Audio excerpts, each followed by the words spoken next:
Hello friends, শীতকাল মানেই ভালো ভালো খাবার বানানো আর খাওয়া। তো দেখুন কি বানাচ্ছি। ফুলকপিটাকে কুড়ে নিয়েছিলাম, কুড়ে নিয়ে জলে লবণ হলুদ দিয়ে সেদ্ধ করে জলটা ছেঁকে নিলাম। আর এদিকে ময়দা রেডি করেছি, হাফ ময়দা হাফ আটা।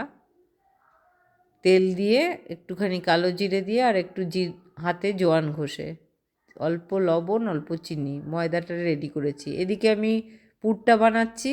সাদা তেল দিয়ে দিলাম তাওয়ায় বা একটা প্যানে, ফ্রাইং প্যানে। তারপরে কালো জিরে বা পাঁচফোড়ন দেবেন।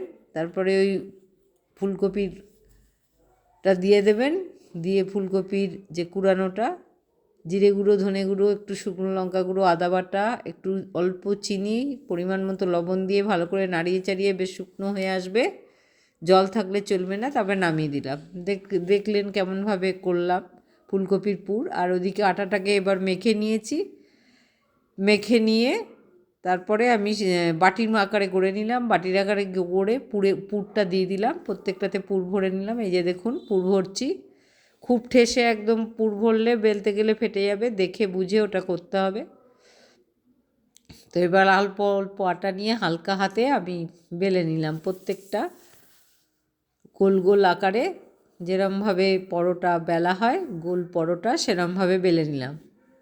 এই যে সব বেলছি, একটা একটা করে সব কটা বেলে নিলাম। এবার ননস্টিকের তাওয়া চাপালাম, পরোটাগুলোকে সেঁকে নিলাম। এপিট ওপিট করে পরোটাকে সেঁকে নিলাম।